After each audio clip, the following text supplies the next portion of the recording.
正当萧炎面对木谷的追杀之时，紫妍在第一关便打破了保持多年的最高纪录，战鱼死网破，因此退出战斗，新的面貌面对最后一关的挑战。Lúc này, trước tình huống khẩn cấp, Khâu trưởng lão cũng dốc toàn lực để cố gắng giữ lại phong ấn, không cho Tam Thiên Dị Viêm Hỏa phá vỡ. Thế nhưng ở trước mặt ông, phong ấn trói buộc Tam Thiên Dị Viêm Hỏa đã dần rạn nứt. Bên ngoài, cánh cửa đi vào tinh vực cũng tràn ra từng luồng kình khí kinh khủng. Phía xa, ba vị tôn giả của đan tháp cũng đang hợp lực truyền năng lượng vào bên trong phong ấn, ngăn chặn việc Tam Thiên Dị Viêm Hỏa phá hủy xương xích đang trói lấy cơ thể nó. Sau khắc đó, tình hình đã trở nên vô cùng căng thẳng, mọi người vẫn đang hồi hộp chờ đợi Tam Thiên Dị Viêm Hỏa được nhốt lại. Thế nhưng bất chợt, ở phía trước, toàn thân con rồng khổng lồ kia lại đột nhiên cựa quậy. Sau đó, một vụ nổ cũng ầm ầm bạo phát. Nhất thời, kinh khí đã liền hất văng mọi người ra xa, Khâu trưởng lão cũng bị thương nhẹ. Bên ngoài, ba vị cự đầu của đan tháp cũng bị hất văng. Chỉ trong nháy mắt, Tam Thiên Dị Viêm Hỏa đã thoát ra khỏi phong ấn, nó liền gầm lên một tiếng thét chói tai, làm nơi đây như chấn động. Thấy vậy, Tiêu Viêm cùng mọi người lo lắng, sắc mặt tất cả đều tỏ ra vô cùng sợ hãi, cuộc chiến vì vậy cũng phải dừng lại trong giây lát. Thế nhưng, mặc kệ mọi người đang sợ hãi, cái tên Mộ Cốt đã liền tiến về phía con rồng kia, thanh âm vang lên nói: "Chúc mừng các hạ thoát khỏi phong ấn, việc mà chúng ta thương lượng có thể tiếp tục không? Chỉ cần ở hồn địa 1 năm, ta sẽ thả ngươi đi." Nghe được lời nói của Mộ Cốt lão nhân, đám người Tiêu Viêm cảm thấy rùng mình, nói: "Lão già này quả nhiên giao dịch với Tam Thiên Dị Viêm Hỏa." Thế nhưng ở phía xa kia, Tam Thiên Dị Viêm Hỏa đã lạnh lùng đáp: "Giao dịch kia ta không quên, đợi ta dạo chơi khắp thế gian xong sẽ theo ngươi đến hồn điện." Nói như vậy là ngươi muốn đuổi ý sao? Nhân loại các ngươi đều cùng một ruột, muốn ta tin tưởng, ngươi đang nằm mơ sao?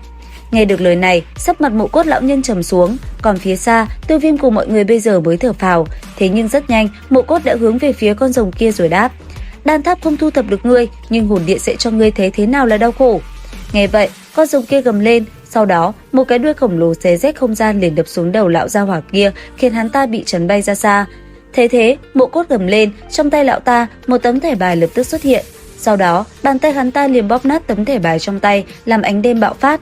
Nhất thời, khi kinh khí bạo phát thì phía sau Mộ Cốt cũng đồng thời xuất hiện một cái khe nước không gian sâu thẳm. Từ bên trong đó, ba tên người của hồn điện mặc hắc bào cũng từ từ đi ra. Phía xa, nhìn ba tên tôn lão đồng thời xuất hiện, Tiêu Viêm cảm thấy kinh ngạc. Còn Khâu lão, ông lẩm bẩm nói: "Không gian ngọc giản sao? Để thu phục Tam Thiên Dị Viêm Hỏa, quả thực hồn điện chuẩn bị rất kỹ lưỡng." Theo ánh mắt ông nhìn về phía trước, ba tên tôn giả kia rất nhanh nhìn về phía Mộ Cốt nói: "Mộ Cốt, để chúng ta chờ lâu như vậy, ngươi làm việc chậm chạp quá. Ngươi cho rằng đan tháp là mèo ba chân hay sao? Không cần phải nói nhảm nữa, chúng ta không có nhiều thời gian, hành động thôi. Kết trận, ngăn cản Tam Thiên Dị Viêm Hỏa hấp thu tinh không chỉ lực, vạn hồn thôn linh trận." Lời vừa dứt, 4 tên người của hồn điện lập tức kết ấn. Chỉ trong nháy mắt, theo tiếng quát vừa chấm dứt, hắc vụ đã ngập tràn nơi đây, tạo thành một màn chắn. Thấy vậy, con rồng kia gầm lên quát: "Nhân loại đáng ghét!" Dứt lời, Tam Thiên Dị Viêm Hỏa liền há miệng phun ra một đoàn từ hắc sắc hỏa diễm khổng lồ về phía 4 tên kia. Thấy vậy, đám người Mộ Cốt thủ ấn biến đổi, ngay lập tức từ trên người bọn hắn, hàng trăm lưỡi đao gắn trên đầu xiềng xích đã liền phóng về phía con rồng kia và công kích nó. Nhất thời, trong tình huống đó, con rồng cũng bị mũi lao kia xuyên qua từng lớp vảy, khiến nó đau đớn gầm lên. Giờ phút này, Tam Thiên Dị Viêm Hỏa liên tục giãy giụa, thân hình khổng lồ của nó không ngừng đập mạnh sang hai bên, phá vỡ từng mảng xiềng xích. Phía sau, 4 tên tôn lão của hồn điện tấn công vô cùng quyết liệt, trong khoảnh khắc ngắn ngủi, bọn họ đã khiến con rồng kia gần như kiệt sức. Cứ như thế, cuộc chiến vô cùng khốc liệt diễn ra, Tam Thiên Dị Viêm Hỏa liên tục chạy trốn, còn phía sau, 4 tên kia cũng không ngừng phóng ra công kích. Giờ khắc đó, nơi đây như xuất hiện từng trận dao động mãnh liệt, thân hình của Tam Thiên Dị Viêm Hỏa càng ngày càng xuất hiện nhiều vết thương hơn. Thế nhưng, nó vẫn chưa bỏ cuộc mà chiến đấu với đám người kia một trận đến cùng. Sau một hồi vẫn không thể thành công, 4 tên kia gầm lên quát lớn nói: "Quả nhiên đã khinh thường sinh vật này, hiệu triệu bản mệnh hồn tỏa." Lời vừa dứt, ba tên phía sau Mộ Cốt liền truyền năng lượng cho hắn.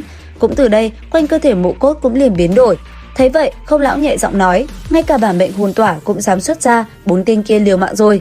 Lời của ông vừa dứt, ở phía trước, con rồng kia đã liền bị 4 cái xiềng xích khổng lồ từ người Mộ Cốt lao ra, rồi phóng xuyên qua cơ thể, khiến nó gầm lên trong đau đớn. Thấy vậy, tên kia hét lớn quát: "Các ngươi khóa nó lại, ta tới lấy bản mệnh chi hỏa." Nhanh một chút, bản mệnh hồn tỏa không giữ chân được lâu đâu. Nghe thế, Mộ Cốt lão nhân gật gật đầu, hải tâm diễm từ trong cơ thể bạo phát, bao phủ toàn bộ nơi này lại. Sau đó, thanh âm hắn vang lên quát: "Rượu mới không uống, hậu quả như thế này, ngươi hối hận hay không?" Dứt lời, Mộ Cốt vừa định kết liễu con rồng kia thì bất chợt từ trên người nó, một luồng khí tức đã ầm ầm bạo phát, hất văng Mộ Cốt ra xa. Thấy vậy, Mộ Cốt quát: "Lại dám đem căn nguyên chi hỏa phát ra, ngươi chán sống." Dứt lời, đám người Mộ Cốt lại một lần nữa đuổi theo con rồng đang yếu dần kia. Phía xa, nhìn thấy sự tình này, Tiêu Viêm lẩm bẩm nói, cơ hội tốt của ta tới rồi. Dứt lời, ánh mắt anh ấy liền sáng lên nhìn chằm chằm về phía trước. Cùng lúc đó ở phía xa, con rồng khổng lồ cùng đám người Mộ Cốt va chạm ngày càng kịch liệt. Giờ khắc đó, Tam Thiên Dị Viêm Hỏa liên tục vùng vẫy. Mỗi khi hai bên đánh vào, không gian nơi này lại xuất hiện những vết rách. Thế nhưng dần dần, bên ngoài cơ thể Tam Thiên Dị Viêm Hỏa màu sắc cũng mở dần đi. Xa xa, Khâu Lăng trưởng lão lẩm bẩm nói, sự tình không ổn rồi, lực lượng của Tam Thiên Dị Viêm Hỏa tiêu hao ngày càng lớn. Làm sao bây giờ? Tam Thiên Dị Viêm Hỏa có lẽ kiên trì không được bao lâu. Khâu Lăng trưởng lão, ngài ngăn cản Mộ Cốt cùng tên tôn giả bị thương kia, việc còn lại cứ giao cho ta. Dứt lời, Tiêu Viêm thân hình liền phóng về phía trước. Thấy vậy, Khâu Lăng trưởng lão không kịp nghĩ nhiều, ông cũng liền phóng lên cùng Mộ Cốt và một tên tôn giả giao chiến. Nhất thời, khi hai bên đánh vào, những vụ va chạm làm kinh khí bạo phát lại xuất hiện, không gian nơi này như bị xé tan. Còn Tiêu Viêm, khi tới gần Tam Thiên Dị Viêm Hỏa, anh ấy chợt lẩm bẩm nói, Tam Thiên Dị Viêm Hỏa, người thuộc về ta. Phía xa, thấy Tiêu Viêm xuất hiện, Mộ Cốt gầm lên, hắn liền sai đám tôn giả kia chặn anh ấy lại. Thế nhưng, đối mặt với hắn, Thiên Yêu Khôi đã liền lao tới. Sau đó, nó liền tung một cú đấm trời giáng về phía đối thủ, làm nơi đây không gian như bị xé toạc, một màu cam nóng cháy tản ra, thân thể tên tôn giả kia đã bị đẩy lùi. Còn Tiêu Viêm, nháy mắt thuấn di, trong tay anh ấy, hỏa diễm bạo phát, trọng xích trong tay xuất hiện, tích tắc sau đã lao tới người con rồng kia. Thấy Tiêu Viêm được bao trùm bởi dị hỏa ở trước mắt, Tam Thiên Dị Viêm Hỏa cũng thấy thèm thuồng, nó lập tức há cái miệng khổng lồ lao tới. Đối diện với nó, Tiêu Viêm gầm lên quát, muốn cắn nuốt dị hỏa của ta, phải xem ngươi có bản lĩnh đó không đã. Dứt lời, chỉ trong nháy mắt, cầm trọng xích vung lên, Tiêu Viêm cũng liền hung hăng đập thẳng vào cái miệng khổng lồ của Tam Thiên Dị Viêm Hỏa, làm một vụ nổ ầm ầm bạo phát, kèm theo ánh sáng chói lóa tản ra xung quanh. Chưa hết, ngay sau một đòn đó, Tiêu Viêm đã liền cầm trọng xích liên tiếp đánh về phía con rồng kia, khiến nó gầm lên trong đau đớn. Tới đây, Tam Thiên Dị Viêm Hỏa đã tức giận, ngay lập tức từ trong miệng nó, một đoàn ánh sáng như tia điện đã liền phóng thẳng về phía Tiêu Viêm. Đối diện với nó, Tiêu Viêm cũng liền vung trọng xích lên và bắt đầu huy vũ, một chiếc lục hợp du thân xích tạo thành một màn chắn phòng ngự cũng liền hiện ra. Chỉ trong nháy mắt, khi đạo ánh sáng kia đánh vào, nó liền bị màn chắn cản lại, công kích cứ thế tan biến. Tới đây, Tiêu Viêm biết con rồng kia đã suy yếu và thời cơ đã đến. Ngay lập tức, anh ấy chân đạp hư không liền phóng thẳng về phía Tam Thiên Dị Viêm Hỏa, chỉ trong nháy mắt, anh ấy đã tới đỉnh đầu của nó. Sau đó, trong tay Tiêu Viêm, bình ngọc cũng liền xuất hiện nhỏ ra một giọt tinh huyết màu vàng đúng vào trán của con rồng kia và từ từ thẩm thấu vào bên trong nó. Nhất thời, long ấn trên trán nó cũng liền xuất hiện.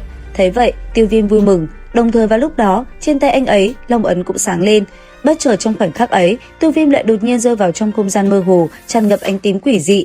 Bây giờ, Tiêu Viêm hoảng hốt nhìn xung quanh thì thấy thân thể khổng lồ của Tam Thiên Dị Viêm Hỏa từ từ lượn lờ bay tới, rồi đứng trước mặt mình, trong ánh mắt của nó đầy sát khí. Thế nhưng, Tiêu Viêm không sợ hãi, anh ấy lớn tiếng quát, đến đây đi, ta muốn xem ngươi có thể hung dữ đến cỡ nào. Dứt lời, cả hai đã liền lao vào nhau giao chiến, linh hồn của cả hai va chạm vô cùng mãnh liệt, trong không gian hư vô, từng luồng năng lượng cứ thế bạo phát. Vừa đánh, cả hai cũng đồng thời võ mồm vô cùng quyết liệt, và liệu rằng Tiêu Viêm có thu phục được nó hay không? Theo dõi tiếp tập 127 kênh YouTube Review 5 phút vào thứ Bảy tuần sau các bạn nhé. Video đến đây là hết, xin chào và hẹn gặp lại.